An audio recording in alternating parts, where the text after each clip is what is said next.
in case.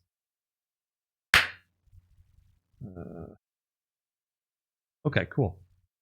All right. Hey, everybody, and welcome to the Patreon Q&A because you supported Patreon. Thank you very much. Yes, thank you all patrons. You're worth it. You're worth these questions, these cues that we will A. Absolutely. You've earned every last A we can give you. Should we just get started? Yeah. I Turn this off. Sorry. that's no big deal. I do this anonymously because it seems more fun that way. But I don't know. Maybe I should just read who's asking the questions. You know what? You do whatever you want. How about in the comments below this Q&A? Yeah. You tell us if you want it anonymous or not, because it doesn't matter to us. I don't care either way. Sure. We got to develop a cult of personality around our high dollar patrons. That's my goal. Oh, okay. I got to make them famous. I just saw Nope, so I'm thinking a lot about fame. Anyway. Here's the first question. As a fellow aging gamer, how have your gaming interests evolved? Aging gamer? Yeah, Bruce and I are both frozen in time. I don't know if you guys know that. Yeah, we're 28 forever. Have been for the last 5 minutes or so? Yeah. Okay. As a fellow aging gamer, how have your gaming interests evolved or adapted to meet the sloughing requirements of a deteriorating body? I'm into my 40s now, and as opposed to the 80 hours a week of Counter-Strike of my youth, I boast a more humble 20 hours a week at Smite or Cyberpunk 2077 or some other game.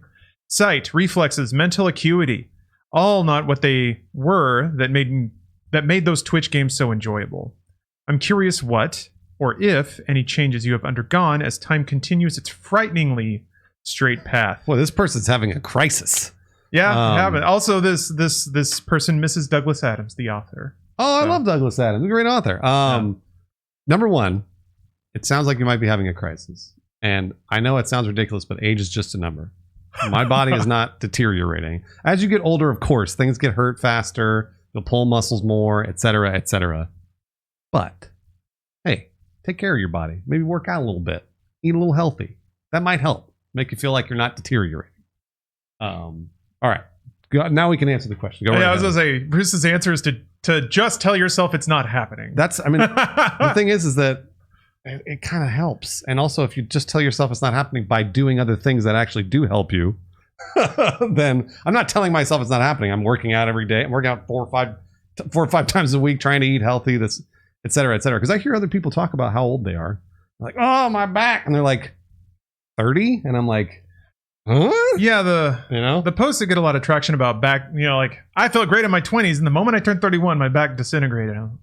Well, so that's a little weird, but I also, everyone's body's different. Sure. Some people may have bad backs, and those start manifesting in their 30s, and I don't necessarily think that's owed to somebody's. I mean, it might be, but it may not be owed to somebody's lifestyle. No, not at all. Activity or anything like that. But things will help. That's true. You can do things to help yourself. Yeah, and I was adjusting for that very reason. So I guess for me, I'll first talk about the ways I've noticed my body aging.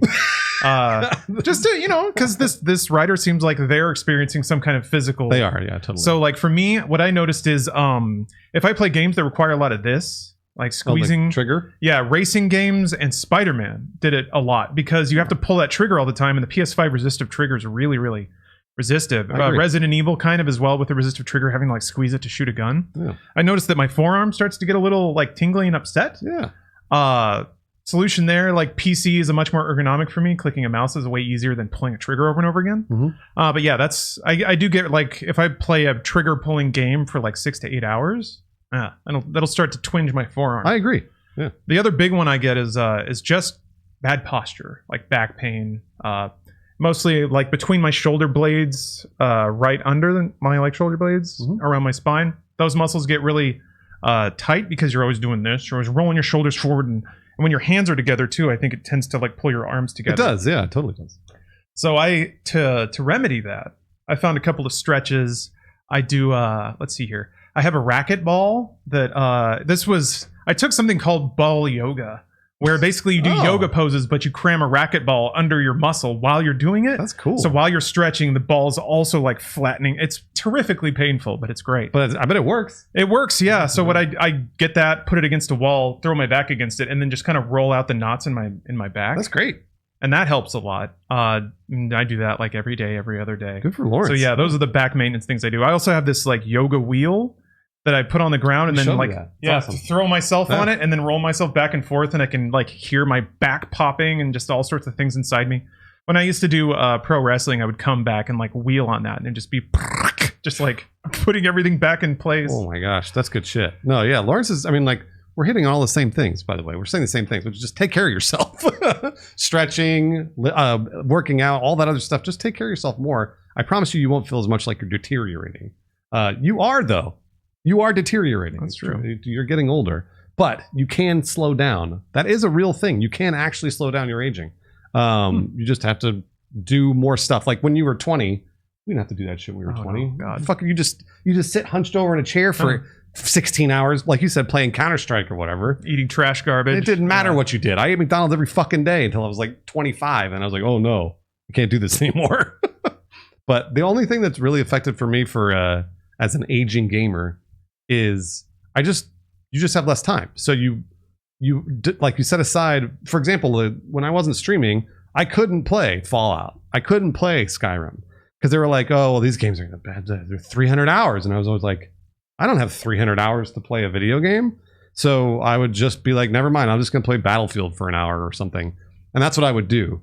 It would just change my gaming habits to something that I could play for an hour or two and then just stop. Obviously now streaming is completely different. So I finally get to play these games and sit down and play them in large doses. But when I was working a normal job, an office job, just didn't have time. So you just have to set aside that time and only play an hour or two. And that probably changes the games you play. Yeah. The part about it, talking about mental acuity and how you have to trade in playing Counter-Strike for 80 hours for 20 hours of a less intense game. Mm-hmm. That's another aspect is when you're in your 20s, you ain't got shit to worry about. Like maybe you're worried about making money, paying you're rent. Right, you're right. Though. Like those seem like big deals when you're young. yeah, you're right. But then you get older and then people put some heavy shit on you. And so your brain just doesn't have the spare time and the burn anymore because it's been used on other stuff, on family stuff. You're not going to play a ripping round of Counter-Strike after you've had to make funeral arrangements for your grandfather. Or something like that. Exactly. So I think also acknowledging that like your life circumstances are different. And yeah, Bruce, kind of what you said about just like investing the time to learning and maintaining your body. Games don't teach you that. Especially if you're gaming hard in your youth. What about Wii That's Fit? true. Yeah. Wii Fit, Ring Fit Adventure. You've been doing a lot of that. And it's working really well for you. It's fun. I guess the thing is like if you've spent your youth in mental spaces outside of listening and learning your own body, now's a good time to start.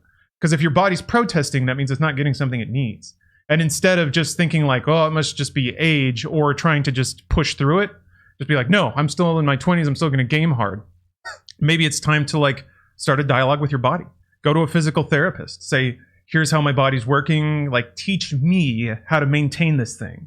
Because we're all walking around in meat Gundams, but they don't maintain themselves, and they don't repair as fast as you get older. So you got to become your own mechanic in a way. Yeah, that's right.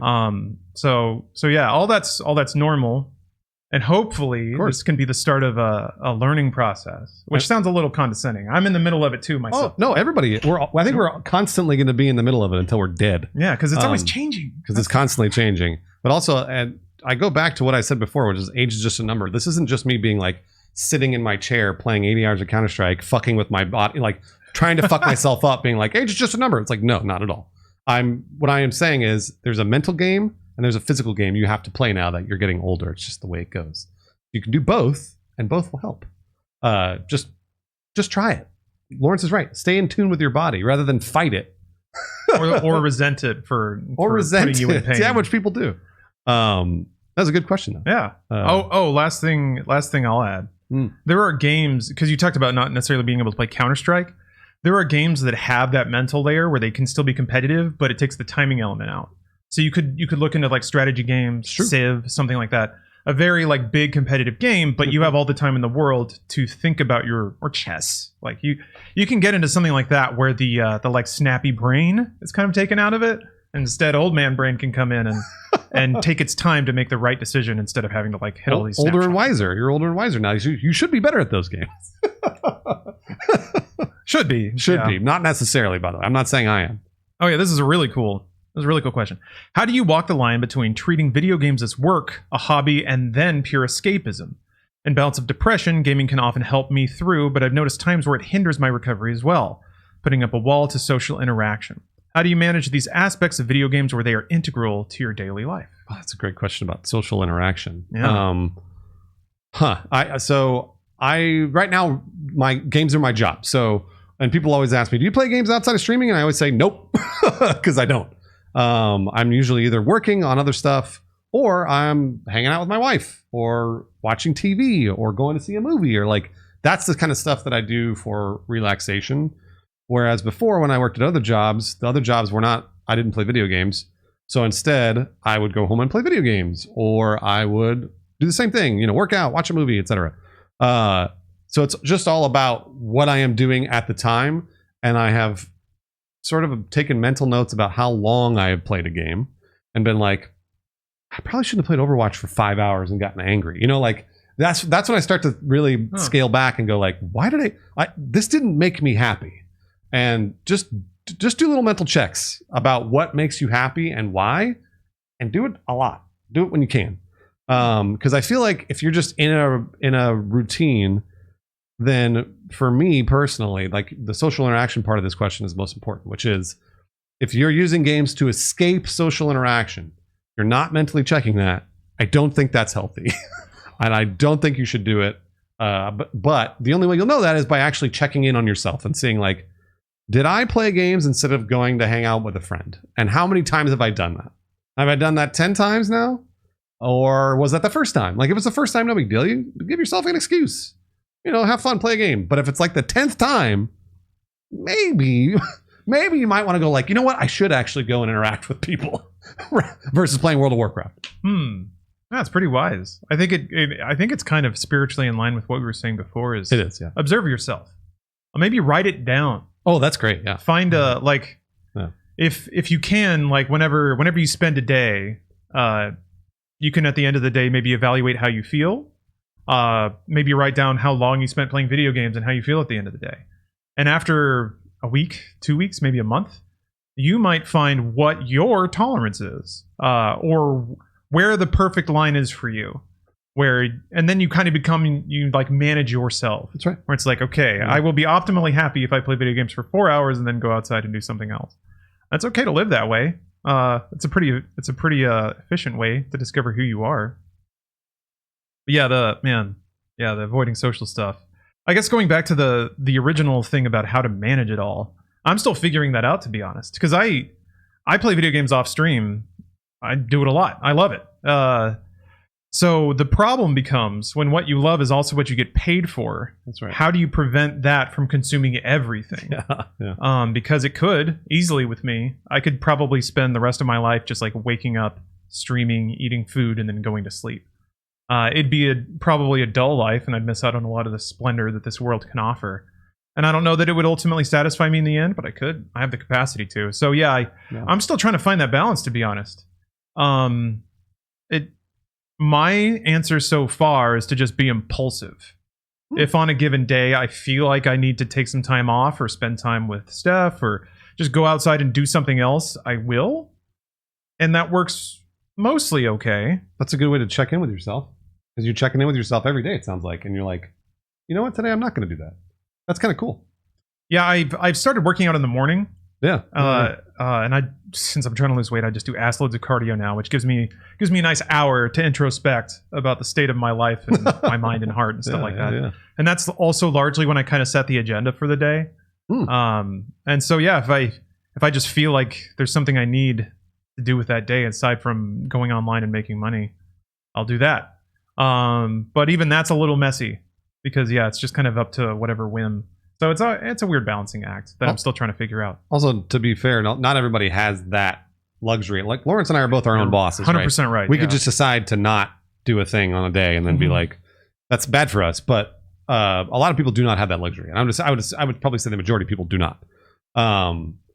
So then that in that case, it's more of like a schedule. Like you just stick to a schedule, and again, we're all improving. We're all doing our best to mentally check in with ourselves and make sure that we're doing the right thing at the right time. There is no right answer for this other than just to continually check in. It's a moment by moment thing. For me, And I think for, like Lawrence said, for him, for everybody, it's just kind of what you do. Like, you just, it's like being a human being. And it's not easy either. So know that. Yeah. Yeah. I have a question, Bruce. Oh, sure. Yeah. Has streaming changed the way that you think about playing video games or changed your enjoyment of them?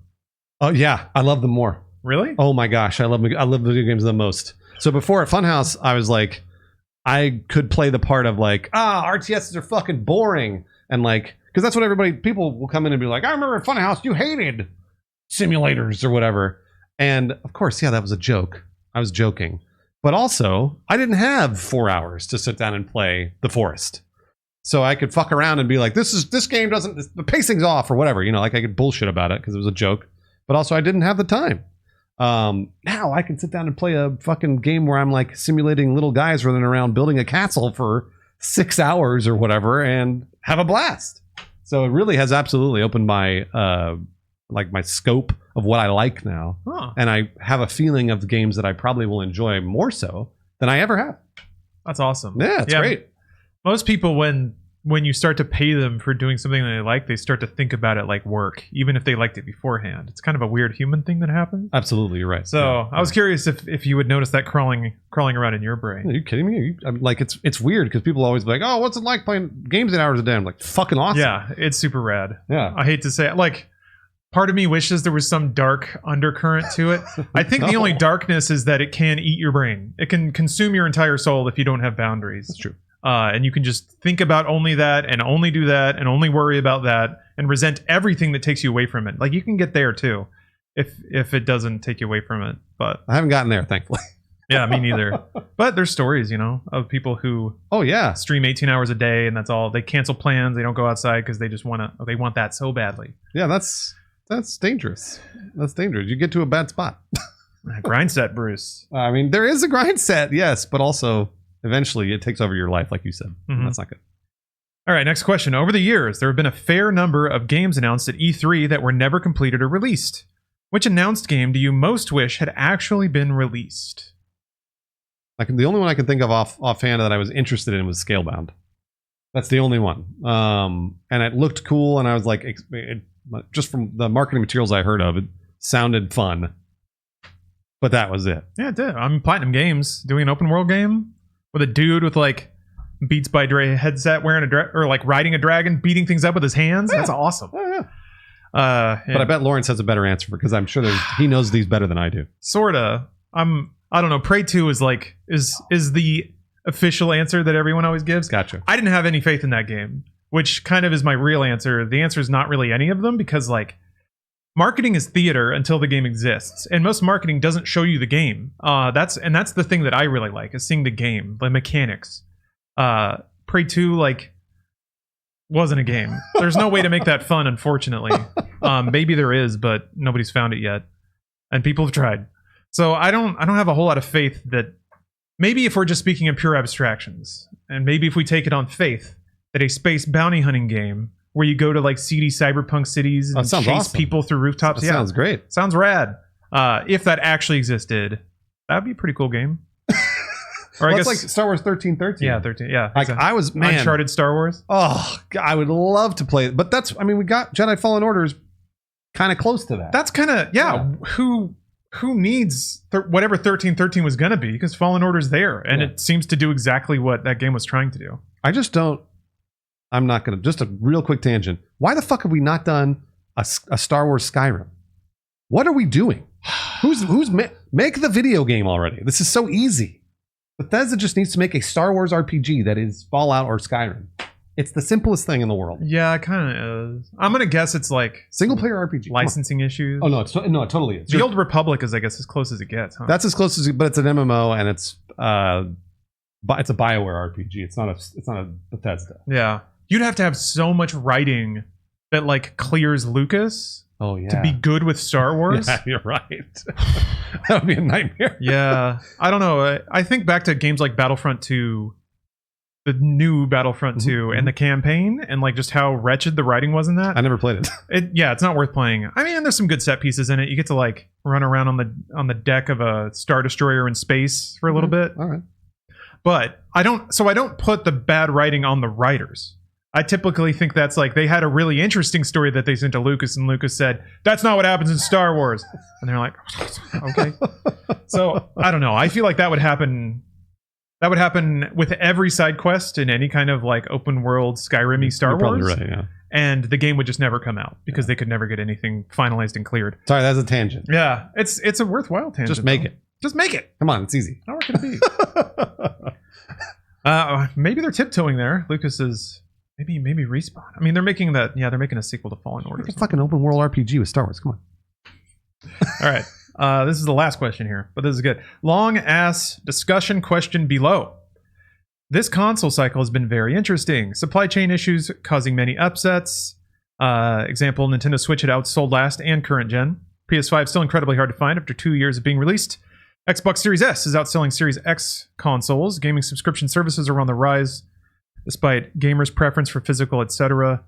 And here we go. What are some predictions you have for the remaining years, I guess, on this system cycle? Will this cycle be longer? Will we see mid-cycle refresh, PS5 Pro or Xbox Series Z? Is there any incentive for Switch or for Nintendo to make a Switch Pro? Will companies like Apple, Amazon, and Netflix make serious efforts to compete against the big three? Wow, that's everything. That's all questions. Let me ask you this, Lawrence. You probably know the console cycle better than I do. Have we gotten to a point in this console's generation where they would have done the refresh in the middle? You know, like 360 had the mini in the middle. The Have we gotten slim there? and the ultra slim, and We're almost to 2 years, right? yeah, it's usually about. Well, traditionally it was like 3 years in. Oh, was it 3 or years in? 4? Yeah, but console cycles are getting long or have gotten longer and longer. Yeah, that's why I'm asking, because I was like, have we passed that milestone? Doesn't sound like we have. So the milestone is determined by a number of factors. The reason that you get console refreshes is because it's cheaper to make a new console than to keep making the old one. Miniaturization processes means you can fit more components on a smaller board. It means that you can use current parts that aren't as expensive to get as parts from 5 years ago. Yeah. So that's kind of what drives that stuff. And maybe you can get like retail boxes smaller and lighter so you can fit more of them onto a plane. Like there's just all kinds of logistics that mean at some point it's worth the cost in R&D to make a new console that does the old thing and sell that instead. Given that we are part restrained, that kind of muddies the equation a little bit.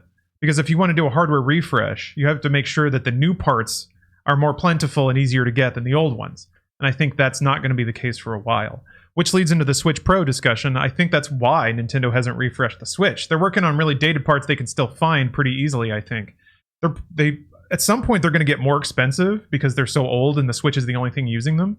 That might be why they did the screen refresh and all that stuff. But yeah, that was my only prediction. My only prediction is that Switch is going to delay as long as they can because they're selling boatloads of Switches. And until they stop doing that, they're not going to make a new one. 2017 is when the Switch came out, right? Yeah. Yeah. So we're 5 years out. And they would, typical console refresh, I don't know about for Nintendo, but in general, it's like 7 years, I want to say. So I say we're probably going to wait to even get a new Nintendo console, like newer than the Switch, not the Switch Pro, but newer, like an entirely different one. We're looking at another 5-7 years probably. I think because the Switch is so popular, it's delayed that for Nintendo. Now they can just like rest on their haunches and rake in the dough. I think so. That's my only prediction. I think beyond that, PS5 and Xbox, I feel like if we haven't hit those milestones yet, I think we'll still probably get to the next generation in about 7 years from 2020. Right, that's when they came out. So 2027-ish, 2028 probably. Not a bad prediction. Yeah, for refreshes, if Sony, Microsoft, and Nintendo are selling through all their stock and they can't make more, the only reason they would do a refresh is because they could make more of the new thing, and that seems less likely than they can outpace their production. Yeah, it's the supply constraint is one thing, but really, I think the real factor is just that gaming has gotten so much bigger because they're out producing every other console they've made with the PS5. It's just everyone's buying them. Mm-hmm. So again, there's not a whole lot of incentive for Sony unless they can cut manufacturing costs because they're already selling as much as they possibly can. So yeah, I don't think that to Nintendo's timelines. I think the use case we're looking at here is the Game Boy, which came out in what? Oh yeah, gosh, It had a run of about 10 years. Yeah. And it was dated as shit, had no color. Like, they put out the Game Boy Color, but it still didn't have a backlight in like the late 90s. They eventually put out the Game Boy Advance, but they rode the Game Boy for about a decade. And that's probably what we're looking at with the Switch, unfortunately. Yeah, that sounds right. And eventually, by the way, maybe we've been talking about this for years. When are they going to not sell a box anymore? I don't think the next generation is the generation they're not going to sell a box. The reason is they've sold so many of them and made so much money on the PlayStation 5 that I don't know they're going to be like, we're going to throw the box away, unless they have not made as much money as we think. If their margin is amazing, then they're going to continue making these boxes. But if again, business determines what they're going to do next. So if they're not making any money, they're going to stop. That's the way it always works. Yeah. Sony's still make money on hardware. Yeah. Xbox probably does too, but they're much more of a software services company. They're getting closer though. The xCloud is like even closer than anything PlayStation's got really. PlayStation Now, sure, but yeah, they bought Gaikai yeah, a million years ago for PlayStation Now. But xCloud, I feel like they're working on a solution to not have a box. Whereas PlayStation, nah, dude, they're selling PlayStation 5's hand over fist. Yeah. And it's on their ecosystem too. So they control all the sales and they get all the money from the digital stuff. Yeah. Well, what I see is a future where like you have a PS5 and it's the far-flung future of 2027. And a PlayStation 6 game comes out, but you can play it on your 5 because it's like partially cloud rendered or whatever. Sure. Or it is completely cloud rendered. And I think that's how you wean off of selling boxes. Is somebody's sitting there and they only have a PS5 because they can't buy a PS6 because, I don't know, crypto bots have bought them all. But you really want to play fucking the remake of Uncharted 4 or whatever. Yeah. But you can't. Like, all you have to do is tap a button on your PS5 and then it just shows you the PS6 logo. And then suddenly you're looking at a PS6 interface and you can play all those games. If the barrier of supply gets in the way of people playing the software, that's, I think, when people will jump to cloud more readily. Yeah. Maybe for backwards compatibility too. No, but you're right though. That's the only thing that there's some solution that makes them more money. Yeah. Then that's the solution they're going to go with. I just don't know that they're there yet. What if the generation like PS5, 6, 7 or whatever becomes the like subscription tier that you have to PlayStation service? That sounds right. So you're paying $5 a month to have PlayStation 5 access. Yeah. And then 6 rolls around. Lawrence has got it. There's no box. That's it. But it's $20 a month to get up to PS6 tier. Now you can stream those games. Yeah. That's probably where it's going to be. You've nailed it. Yeah. That's exactly it. Yeah. So that's it. Is that it? That's it. That's all the questions. Those were good. They were good questions, by the way. Very well written. So great job. And we do these once a month. So when Lawrence sends you a message, send us a question. Thanks very much. Thank you.